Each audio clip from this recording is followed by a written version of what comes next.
What's good, everybody? It's Sunday, April 4th, 2021. This is The Early Edge, powered as always by SportsLine. I am the coach, and we're completely transparent all the time, win or lose. We do this 7 days a week. We're in your feed before 11 a.m., and we had a horrible night, a horrible day on Saturday. We only won one of our picks, but as we always tell you, when you do it 7 days a week, that's going to happen. Money management, keeping it like this, and that's what we do here.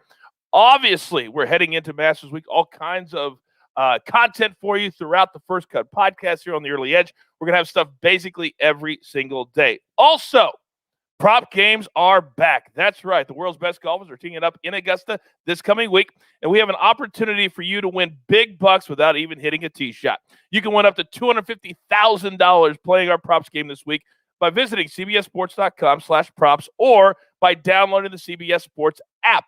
The game is 100% free to enter. All you have to do is answer some questions, compete against the world's best for your chance to win $10,000 first place prize. And if you get every single question right, you can win up to $250,000. Once again, to play, all you have to do is visit cbssports.com/props or on the CBS Sports mobile app. A link is in the description. It's going to be a ton of fun. Anything that has to do with the Masters, we are in for it, as is our star of the show every single Sunday. We call it the Sunday Brunch with M Squared. Mikey, good morning. Good morning, Coach. Definitely still recovering from last night, as you mentioned there. If you want to add a little insult to the Gonzaga bettors, there is an account out there on Twitter that I just retweeted. I usually run these numbers in my live models when I'm live betting, but I did not want to run anything last night. But what it does is it takes the probability of every shot being made and turns the score into an actual expected value based on some of the long-term data that we have. And Gonzaga last night, based on the shots they took, and UCLA, the shots that they took, Gonzaga won the game by 22 points. If you take the shots that were attempted by each team, that's how well UCLA played and how well they performed. It's a brutal loss for UCLA, considering the fact that they performed and overperformed by so much, and Gonzaga still won the game. You really felt like all throughout the game, at some point, UCLA would trail off, and they just kept hitting big shot after big shot after big shot. I told a couple of my followers on social media, this happens sometimes. Sometimes a team can play well for 40 minutes. It happens. So you just got to eat the loss, and you got to move on. Speaking of that, let's talk about storylines that could affect the betting lines today. Mikey, what do you got from the NBA? 7 games, but it is relatively busy. Brooklyn Nets are playing the Chicago Bulls. We've got Kevin Durant obviously still out. James Harden is out for this one, so it's going to be the Kyrie Irving show for the Brooklyn Nets. They are 2-point favorites currently in the market against the Chicago Bulls. The battle of LA, Clippers and Lakers. We obviously know Anthony Davis, LeBron James out. Andre Drummond is questionable. Some stuff going on the Clippers side. Ibaka and Beverly still out. Rajon Rondo is available to play for them.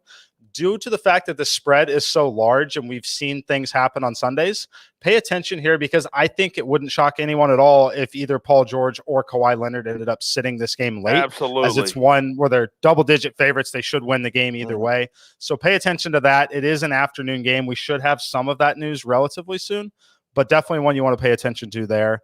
For the Boston Celtics against Charlotte, brutal beat for Charlotte, losing Gordon Hayward for 4 weeks on top of the LaMelo Ball situation. Now they're on the road at Boston. Jaylen Brown is questionable.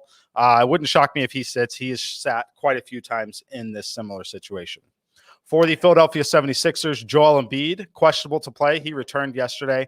I think he probably sits here, as I don't think they're going to rush him back in the back-to-back situation, but something to pay attention to. And then another big one here, the Atlanta Hawks, Golden State Warriors. Steph Curry's upgraded to questionable. Trae Young, Danilo Gallinari are questionable. Draymond Green questionable. So a lot of big impact there. For the New Orleans Pelicans, Lonzo Ball, Brandon Ingram, Zion Williamson, all questionable again.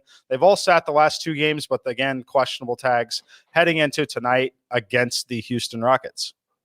We're going to be very, very light on NBA probably for the next several weeks until we get to the playoffs, because of everything that Mikey just said. We can't trust any of these teams and who they're going to throw out there. Everybody's just jockeying for position now, as we're now into April. And in a normal year, we would be a week away from the playoffs, and we're not that much farther away too. So be very, very careful on what you decide to play. All right, it's time for our board today, and I'm going to start with our SportsLine plays of the day, and we're going to the NHL for both. Play number 1. And on these two, by the way, the juice is going to be worth the squeeze. You're damn right on that one. The Capitals, minus 170 over the Devils, are going to drop the puck at 3 Eastern time. This is a graded A play at SportsLine, winning in 70% of our simulations. The Caps coming off an overtime win against the Devils last night. And play number 2, also a graded A play at SportsLine, winning in 70% of our simulations. The Panthers also laying 70 cents against the Blue Jackets.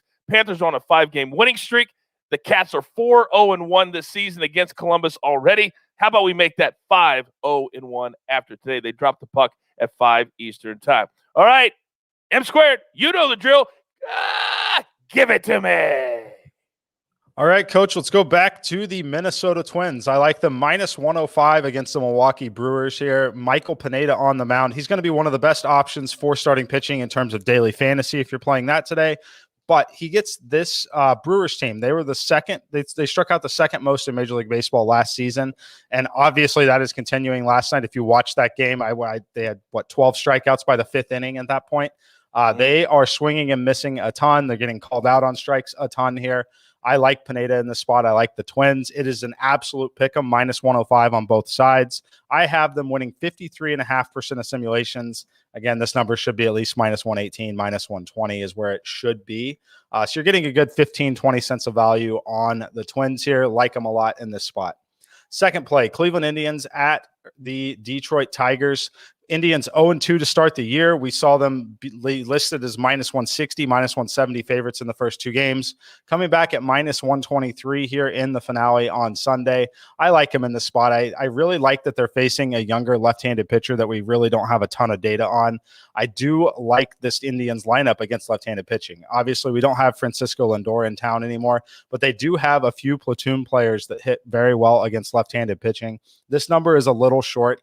It's one of those situations where at minus 123, it should be closer to minus 140, minus 142 in that spot. It would be at that number had they picked up one of the 2 wins over the last few days, but they looked awful in those games. That's the reason for the value on them today. But again, we like them against a left-handed pitcher in this game. And then my final game, Sunday Night Baseball. Shohei Ohtani is going to be pitching for the Los Angeles Angels, and that's probably all you need to know if you follow the betting market as to why we have a play on this game simply.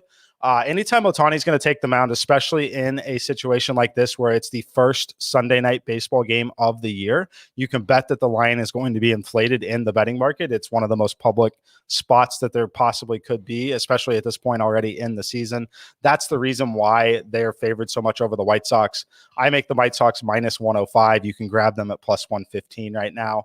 I don't know if we're going to see a lot of buyback the other way because there's going to be so much public action coming in. Again, and no NCAA tournament games tonight. The NBA is relatively light after the noon here.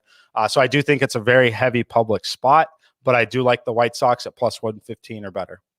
I also saw a report this morning, Mikey, by Buster Olney that said for the first time in 100 years, something like that, the Angels are going to have Ohtani hit while he pitches today. So that could limit how long he actually goes on the mound as well if he's out there hitting 2 or 3 times in the lineup also. All right, I've got one play for you today in golf, and the tee time is just before noon Eastern time, so you got to get it in. And you may think I'm crazy. You're going to say, Coach, you're crazy. I don't think I am. Ricky Fowler, just laying 120. He has been awful. I understand that. We're going to take him over Eric Van Rooyen. He has been playing really well the last couple of days. Minus 3 holes at the start of his round on Saturday. He played terrific golf. I think he's starting to find it. And if I'm only laying 20 cents, I'm saying it's worth the gamble to take Ricky Fowler today over Eric Van Rooyen, who really stumbled yesterday, never got anything going. And I think this is an easy place for Fowler today as he gets his mojo back going. He will not be in the Masters, by the way, next week. He would have to come back and win today to play in Augusta. All right. By the way, the Jeweler's Gem, the parlay of the day, Caps Panthers, coming back at plus 152. So here we go. We're up against it. Grab your paper, grab your pencil. M squared, he's on the Twins, the Indians, the White Sox. I'm giving you Fowler over Van Rooyen at the Valero Texas Open in round 4 play. And then our SportsLine plays, Capitals minus 170, Panthers minus 170. You parlay those up, they come back at plus 152. That's how you can lower odds if you don't like laying the 70 cents on just the one play. Oh, we're getting ready to start Masters Week. It's the best. You've got your marching orders. Let's take all of these tickets straight to the pay window. For M Squared, for Chief, for the jeweler who puts all of this together. Let's get pumped. Let's go. Let's have a day. Remember, this is the only place to have Sunday brunch with M Squared and also get your daily early edge. Good luck.